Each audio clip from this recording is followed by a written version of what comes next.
Hi, a few people have asked me, where's the next Kinder Egg opening?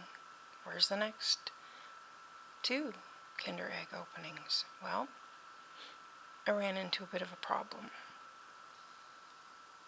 when I went to upload the next 2 to YouTube. The only thing I can think of is that the SD card is over 5 years old, so sometimes things happen. I tried to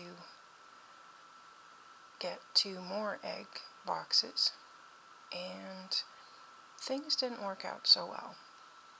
So I will have more egg opening videos, but not till I get the right ones. It was not my intention to disappoint anyone or mislead anyone. I was pretty disappointed too. But this is what it is. So not only is my older camera giving a lot of problems, but now the SD card is